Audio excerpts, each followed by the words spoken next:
ಬದಲಾವಣೆ ವಿಚಾರ ಜೊತೆಗೆ ಅಧಿಕಾರ ಹಂಚಿಕೆಯ ವಿಚಾರದ ಬಗ್ಗೆ ಈಗಾಗಲೇ ಕಾಂಗ್ರೆಸ್ನಲ್ಲಿ ಎಷ್ಟು ಡೆವಲಪ್ಮೆಂಟ್ ಆಗಿದೆ ನೋಡಿದ್ರೆ ಇಷ್ಟು ದಿನ ಕೇವಲ ಕಾಂಗ್ರೆಸ್ ಪಾರ್ಟಿಗೆ ಸೀಮಿತವಾಗಿದ್ದಂತಹ ವಿಚಾರಗಳು ಈಗ ಸೆಷನ್ನಲ್ಲೂ ಕೂಡ ಮಾರ್ಧನಿಸೋಕೆ ಶುರುವಾಗಿದೆ. ಸ್ವಾರಸ್ಯಕರ ಚರ್ಚೆಗಳು ಇಲ್ಲೂ ಆಗ್ತಾ ಇದೆ. ವಿಧಾನಸಭೆ ಕಲಾಪದಲ್ಲಿ ಸಿಎಂ ಕುರ್ಚಿಯ ಗದ್ದಲ. ಈ ವೇಳೆ 5 ವರ್ಷ ಕೂಡ ನಾನೇ ಮುಖ್ಯಮಂತ್ರಿ ಅಂತ ಸಿದ್ದರಾಮಯ್ಯ ಅವರು ಹೇಳಿದ್ರು. ಹೈಕಮಾಂಡ್ ಹೇಳೋ ತನಕ ನಾನೇ ಮುಖ್ಯಮಂತ್ರಿ ಅಂತ ಹೇಳಿದ್ರು. ಈಗಲೂ ನಾನೇ ಸಿಎಂ, ಮುಂದೆಯೂ ನಾನೇ ಸಿಎಂ ಅಂತ ಮುಖ್ಯಮಂತ್ರಿ ಸಿದ್ದರಾಮಯ್ಯ ಪುನರುಚ್ಚರಿಸ್ತಾ ಇದ್ದಾರೆ. ಈ ಹಿಂದೆ ಕೂಡ ಹೇಳಿದ್ರು ಹೈಕಮಾಂಡ್ ಹೇಳೋ ತನಕ ನಾನು ಕಂಟಿನ್ಯೂ ಆಗ್ತೀನಿ ಅಂತ. ವಿಧಾನಸಭೆ ಕಲಾಪದಲ್ಲಿ ಸಿಎಂ ಬದಲಾವಣೆಯ ಬಗ್ಗೆ ಸ್ವಾರಸ್ಯಕರ ಚರ್ಚೆ ಆಯಿತು. ಸಿಎಂ ಸಿದ್ದರಾಮಯ್ಯ ಕಾಲೆಳೆದು ಬಿಜೆಪಿ ಕಿಚಾಯಿಸಿದೆ. ಮೊನ್ನೆ ಮೇಲ್ಮನೆಯಲ್ಲಿ ಕೂಡ ಹೀಗೆ ಆಯಿತು. ಕುರ್ಚಿ ಭದ್ರಾ ಇದೆಯಾ ಸರ್, ನಿಮ್ಮದು ಅಲುಗಾಡ್ತಾ ಇದೆ ಅಂತ ಅನಿಸುತ್ತೆ ಅಂತೆಲ್ಲ ಬಿಜೆಪಿ ನಾಯಕರು ಕಾಲೆಳೆದ್ರು. ಆಗ ಅವ್ರು ಹೇಳಿದ್ರು ನನ್ನ ಕುರ್ಚಿ ಭದ್ರಾ ಆಗಿದೆ, ಯಾವುದೂ ಅಲ್ಲಾಡ್ತಾ ಇಲ್ಲ ಅಂತೆಲ್ಲ ಹೇಳಿದ್ರು. ಇವತ್ತು ಕೂಡ ಅಷ್ಟೇ, 5 ವರ್ಷವೂ ನಾವೇ ಇರ್ತೇವೆ, ಅನುಮಾನ ಯಾಕೆ ಅಂತ ಸಿಎಂ ಸಿದ್ದರಾಮಯ್ಯ ಹೇಳಿದ್ರು. ಕುಡಿಯೋದ್ರ ಮೇಲೆ ಉಪ್ಪಾಕಕ್ಕೆ ಹೋಗ್ಬೇಡಿ, ವಿರೋಧ ಪಕ್ಷದವ್ರು ಇರೋದೇ ಉಪ್ಪಾಕಕ್ಕೆ. ಹೊರ ಬರ್ತದೆ. ನಾವು ಉಪ್ಪು ಹಾಕಿದ್ರೆ ಪರವಾಗಿಲ್ಲ ಸರ್, ದಿನ ಅವರೇ ಉಪ್ಪು ಹಾಕ್ತಾವ್ರಲ್ಲ. ಆಯ್ತು ಅಶೋಕ್, ಈಗ ಅವ್ರು ಸುಮ್ಮನಿದ್ದಾರೆ, ನೀವ್ಯಾಕೆ ಸುಮ್ಮನಿರಲ್ಲ? ಯಾರು ಅವ್ರು ಸುಮ್ಮನೆ ಇರಲ್ಲ ಸರ್. ನಾನು ಬಹಳ ಸರಿ ಕೇಳಿದೆ, ಸುಮ್ಮನೆ ಇರಪ್ಪ ಅಂದ್ರೆ ಇಲ್ಲ ಸರ್ ನಾನು ಪೂಜೆ ಮಾಡಿಸ್ತಾ ಇದ್ದೀನಿ, ವ್ರತ ಮಾಡ್ಕೊಂಡಿದ್ದೀನಿ, ಏನು ಮಾಡ್ತಾ ಇಲ್ಲ, ನನ್ನ ಕನಸು ಸರ್. ಒಂದ್ಸರಿ ಅವ್ರು ಮುಖ್ಯಮಂತ್ರಿ ಆಗಬೇಕು ಅಂತ ಕನಸು ಸರ್ ಅಂತ ಪತ್ರಿಕೆ ಮಾಡಿದ್ರು ಕೂಡ, ಕಿತಾಪತಿ ಏನೇ ಮಾಡಿದ್ರು ಕೂಡ, ಪ್ರಚೋದನೆ ಏನೇ ಮಾಡಿದ್ರು ಕೂಡ ನಮ್ಮವ್ರು ಯಾರು ಕೂಡ ಪ್ರಚೋದಿತರಾಗಲ್ಲ. ಆಗಲ್ಲ. ನೀವೇ ಮಾಡಬಾರ್ದಾ? ನೀವೇ ದಿನ ಮಾಡ್ತಾರೆ ಪಾಪ. ಇಲ್ವಾ? 5 ವರ್ಷ ಇಲ್ಲ ಸರ್. ಯಾರು 5 ವರ್ಷ ಮುಖ್ಯಮಂತ್ರಿ? ನೀನೇ ಕೇಳ್ತೀಯ? ನನ್ಗೆ 5 ವರ್ಷ ಅಲ್ಲ ಸರ್, ನಾವು ಎದುರು ಮನೆಯವರು ಸರ್. ಕೇಳಪ್ಪ, ಇಲ್ಲಿ ಎದುರು ಮನೆಯವ್ರನ್ನ ನೀವು ಕೇಳ್ರಿ. 5 ವರ್ಷ ಇರಿ ಅಂತ ಹೇಳಿ ಜನ ಆಶೀರ್ವಾದ ಮಾಡಿದ್ದಾರೆ, ನಾವೇ 5 ವರ್ಷ ಇರ್ತೀವಿ. ಅದು ಗ್ಯಾರಂಟಿನಾ ಸರ್? ಈಗ 5 ವರ್ಷ ಅವಕಾಶ ಮಾಡಿಕೊಟ್ಟಿದ್ದಾರೆ. 5 ವರ್ಷ ನೀವು ಆಡಳಿತ ಮಾಡಿ ಅಂತೇಳಿ ಆಶೀರ್ವಾದ ಮಾಡಿದ್ದಾರೆ. ಮಾನ್ಯ ಸಭಾಧ್ಯಕ್ಷ, 5 ವರ್ಷ ನಾವು ಇರ್ತೀವಿ ಮುಖ್ಯಮಂತ್ರಿ ಮೇಲೆ ಪರಮೇಶ್ವರ್ ಒಬ್ರೇ ಸರ್ ನೋಡ್ದಂಗೆ. ಪರಮೇಶ್ವರ್ ನೀವು 5 ವರ್ಷ ಇರಬೇಕು ಅಂತ ಹೇಳಿರೋದು ನಿಜ. ಯಾವಾಗ ನಿಮ್ ಜೊತೆ ನಿಂತಿದ್ದಾರೆ ಸರ್. ಏನಾನ ಅವಕಾಶ ಆದ್ರೆ ಒಂದು ಬ್ಲಾಕ್ ಹಾರಿಸ್ತಾರ. 140 ಶಾಸಕರು ನಮ್ ಜೊತೆ ನಿಂತಿದ್ದಾರೆ. ನೀವು ಇದರಲ್ಲಿ ಉಳಿ 140 ಜನ ನಮ್ಮ ಜೊತೆನಲ್ಲಿದ್ದಾರೆ. ನಮ್ಮ ಸರ್ಕಾರ ಇದೆ. 5 ವರ್ಷ ನಮಗೆ ಜನ ಆಶೀರ್ವಾದ ಮಾಡಿದ್ದಾರೆ. 2023ರಲ್ಲಿ 28ರಲ್ಲೂ ನಾವೇ ಬರ್ತೀವಿ. ಹೌದಾ? 28ರಲ್ಲೂ ನಾವೇ ಬರ್ತೀವಿ ಅಧಿಕಾರಕ್ಕೆ. ಬಿಜೆಪಿನ ಕರ್ನಾಟಕದಲ್ಲಿ ಯಾವ ಕಾಲದಲ್ಲೂ ಕೂಡ ಆಶೀರ್ವಾದ ಮಾಡಲ್ಲ ಜನ, ಗೊತ್ತಿದೆ. ನಿಮ್ಮ ಮಾತಿನಿಂದ ಮನೆ ಮುಖ್ಯಮಂತ್ರಿಗಳೇ, ನಿಮ್ಮ ಪರಮೇಶ್ವರ್ ಬಹಳ ಬೇಜಾರಾಯ್ತು. ನಿಮ್ಮನ್ನ ಬರಲ್ಲ ಅಂತ ಆಸೆ ಪಡ್ತಾ ಇದ್ರು. ನೀವು ಈಗ 2 ಸಾರಿ ಅಧಿಕಾರ ಮಾಡಿ, 2 ಸಾರಿ ಅಧಿಕಾರ ಮಾಡಿದ್ದೀರಿ. ಯಾವತ್ತಾರು ಜನರ ಆಶೀರ್ವಾದ ಪಡ್ಕ ಬಂದಿದ್ದೀರ ನೀವು? 2018ರಲ್ಲಿ ಇರ್ಬೋದು. ಯಾವತ್ತಾರು ಜನರ ಆಶೀರ್ವಾದ ಪಡ್ಕ ಬಂದಿದ್ದೀರಾ? ಆಪರೇಷನ್ ಕಮಲ. ಇನ್ನೊಂದ್ಸಾರಿ ಹೇಳ. ಬಟ್ ಇಲ್ಲಿ ನಾವು ಇದನ್ನ ಸೂಕ್ಷ್ಮವಾಗಿ ಗಮನಿಸಬೇಕಾಗತ್ತೆ. ಹೇಳ್ತೀವಿ ಏನ್ ವಿಚಾರ ಅಂತ. 5 ವರ್ಷ ಸಿಎಂ ಯಾರು ಅನ್ನೋದಷ್ಟೇ ಪ್ರಶ್ನೆ. ಸಿದ್ದರಾಮಯ್ಯ ಇರ್ತಾರೋ ಬೇರೆಯವರು ಬರ್ತಾರೋ ಅಂತ ಯತ್ನಾಳ್ ಕೂಡ ಪ್ರಶ್ನೆಯನ್ನ ಕೇಳಿದ್ರು. ನಾನೇ 5 ವರ್ಷ ಅಂತಿದ್ದೀರಲ್ಲ, ಈಗೇನಂತೀರಿ ಅಂತ ಸುನಿಲ್ ಕುಮಾರ್ ಕೇಳಿದ್ರು.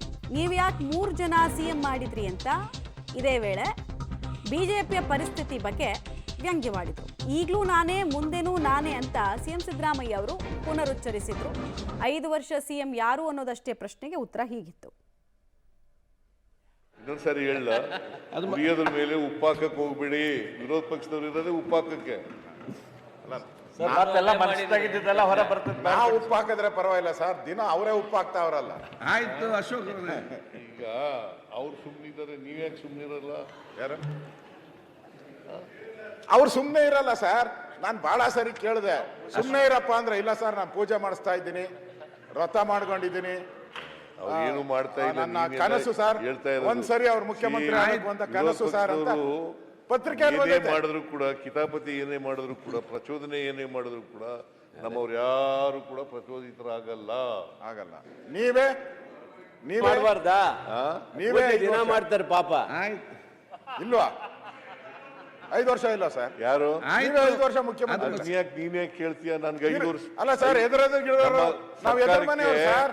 ಕೇಳಪ್ಪ ಇಲ್ಲಿ, ಎದುರು ಮನೆಯವ್ರನ್ನ ನೀವು ಕೇಳ್ರಿ ಗಮನ ಇಲ್ಲಿ. ಇಟ್ಕೊಬೇಕಲ್ಲ 5 ವರ್ಷ ಸರ್. ಇರಿ ಅಂತ ಹೇಳಿ ಜನ ಆಶೀರ್ವಾದ ಮಾಡಿದ್ದಾರೆ, ನಾವೇ 5 ವರ್ಷ ಇರ್ತೀವಿ. ಅದು ಗ್ಯಾರಂಟಿನಾ ಸರ್? ಈಗ ಆ? 5 ವರ್ಷ ಅವಕಾಶ ಮಾಡಿಕೊಟ್ಟಿದ್ದಾರೆ. 5 ವರ್ಷ ನೀವು ಆಡಳಿತ ಮಾಡಿ ಅಂತೇಳಿ ಆಶೀರ್ವಾದ ಮಾಡಿದ್ದಾರೆ. ಮಾನ್ಯ ಸಭಾಧ್ಯಕ್ಷರೇ, 5 ವರ್ಷ ನಾವು ಇರ್ತೀವಿ ಅಲ್ಲ, ಅಂತ ಮುಖ್ಯಮಂತ್ರಿ ನೀವು- ಮೇಲೆ ನಿಮ್ಗೆ ಬೆಲ್ಲ ಇನ್ನೇನ್ ನಿಮಿಷ, clarification ಬೆಲ್ಲ ಬೇಕು? ನಿಮಿಷ. ಇಲ್ಲ, ಪರಮೇಶ್ವರ್ ಒಬ್ರೇ ಸರ್. ನಾನು ನೋಡ್ದಂಗೆ ಪರಮೇಶ್ವರ್ ನೀವು ಯಾವಾಗ್ಲೂ 5 ವರ್ಷ ನಿಮ್ ಜೊತೆ ಇರಬೇಕು ಅಂತ ನಿಂತಿದ್ದಾರೆ. ಹೇಳಿರೋದು ನಿಜ. ಯಾವಾಗ ನಿಮ್ ಜೊತೆ ನಿಂತಿದ್ದಾರೆ ಸರ್. ಏನಾನ ಅವಕಾಶ ಆದ್ರೆ ಒಂದು ಬ್ಲಾಕ್ ಹಾರಿಸ್ತಾರ. 140 ಶಾಸಕರು ನಮ್ಮ ಜೊತೆ ನಿಂತಿದ್ದಾರೆ.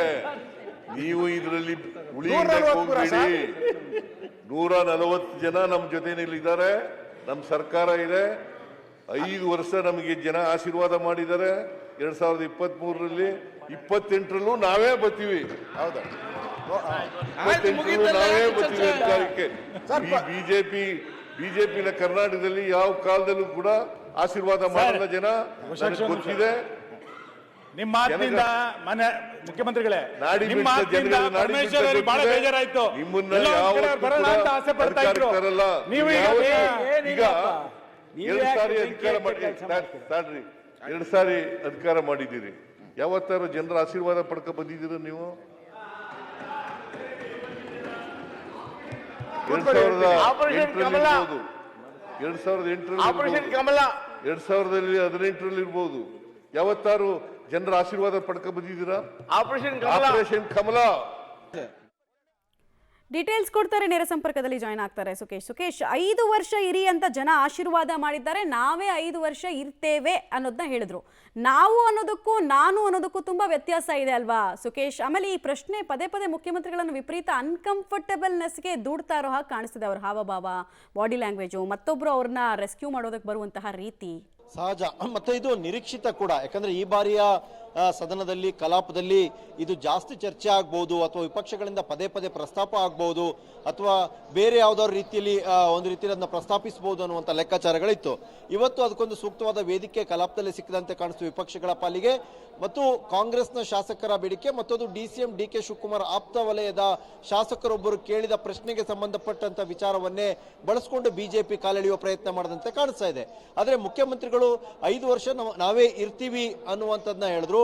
ಆದರೆ ನಾನೇ 5 ವರ್ಷ ಇರ್ತೀನಿ ಅನ್ನುವಂಥ ವಿಚಾರದಲ್ಲಿ ಅವರು ಸ್ಪಷ್ಟವಾಗಿ ಹೇಳಲಿಕ್ಕೆ ಸಾಧ್ಯ ಆಗಲಿಲ್ಲ. ನಾವು ಇರ್ತೀವಿ 5 ವರ್ಷ ಅನ್ನುವಂಥದ್ದು, ಜೊತೆಗೆ ಹೈಕಮಾಂಡ್ ಅನ್ನುವಂಥ ವಿಚಾರವನ್ನು ಪ್ರಸ್ತಾಪಕ್ಕೆ ತಂದರು.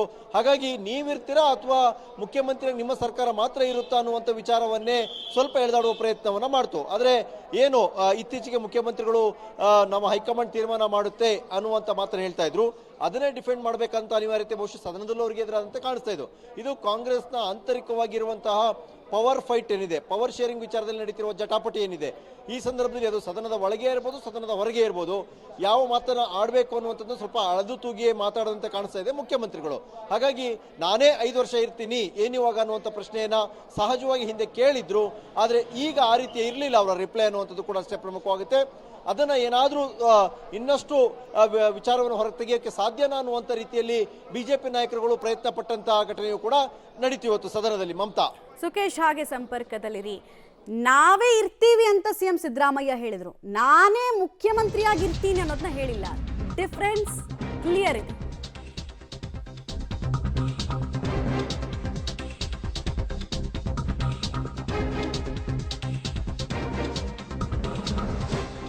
ಇಷ್ಟೆಲ್ಲ ಚರ್ಚೆ ಆಗ್ಬೇಕಾದ್ರೆ DK ಶಿವಕುಮಾರ್ ಮೌನವಾಗಿದ್ರು.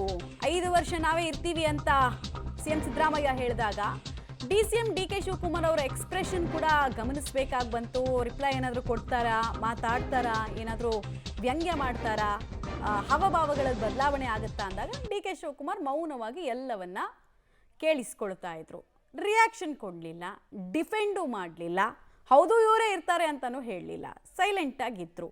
DK ಶಿವಕುಮಾರ್ ಕಡೆ ಫೋಕಸ್ ಹೋದಾಗ ಅವ್ರು ಸೈಲೆಂಟ್ ಆಗಿದ್ದಿದ್ದು ಕಂಡು ಬರ್ತಾ ಇತ್ತು.